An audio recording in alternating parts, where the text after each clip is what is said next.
Hello, house guests. What? What? Where's Julie? It's time for another historic episode of Big Brother. And I swear, season 26 has got to be like cursed or something, because right after their OTEV flop went down in the annals of Big Brother, Julie Chen Moonves missed her first ever live eviction. And it was a good one too. I'm like a cockroach. You can't kill me. Ainsley keeps throwing a wrench in things. Sorry girl, they didn't vote you into the house. So let's get into Thursday's eviction. I'm Anna Rumor, and this is Pop Culture Social Call.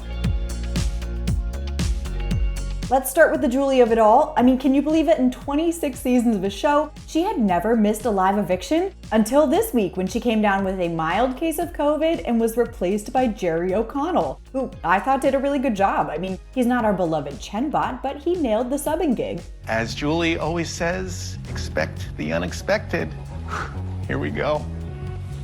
But first! And with that, we're back into the game, picking up the cliffhanger of Mackenzie using the power of veto to remove Angela from the block. Angela Giesling, y'all. Angela is the greatest player of all time. I'm sorry, Will, Dan, Danielle Reyes, you didn't get the veto used on you 3 times in 1 season. Quinn was the replacement nominee, despite his attempt to convince Chelsea to break up the T-Core, Kimo, and Rubina trio, but Chelsea is convinced he's playing the middle too well. I, on the other hand, don't really see the logic in not breaking up a group of 3 now that we're in jury and at a point in the game where 3 votes is the majority, but I'm not HOH.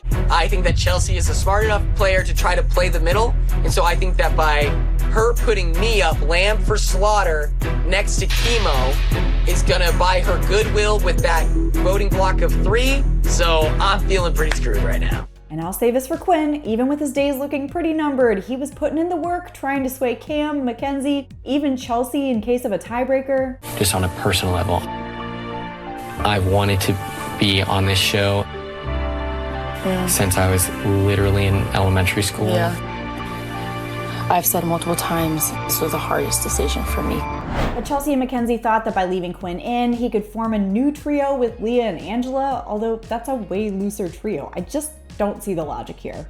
But when it's time to vote, Quinn gave his final plea to everyone. My trajectory in this game does change, but the destination is the same. Eviction. Keep me this week so I can go home before you next week. And it still didn't go his way. He was evicted 4-2 with just Leah and Angela voting for him to stay. You guys are so lame. And Quinn didn't linger either. He said, I'm out of here. Love you so much. Quinn, it's all good.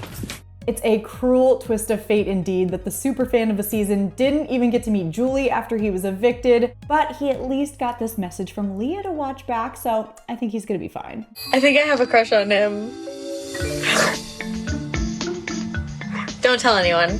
Quinn said in his exit interview that he wanted to get out of the house quickly on purpose. And what's the point of being like, thanks guys, I appreciate you voting me out. Oh man, let's hug and hold hands. I was just kind of like, let me get out of there, talk to you. You're so handsome and charming. And he lamented breaking a lot of trust early in the game, which I agree, set him on a tough path for victory. I think that my word didn't mean much in there because truly, I was a liar to my core.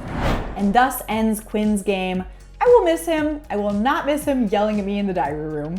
Let me know what you thought about the eviction episode. How did Jerry do? Drop a comment, like and subscribe while you're down there, then head over to popculture.com for the latest in entertainment news. Until next time, I'm Anna Rumor, and this is Pop Culture Social Call.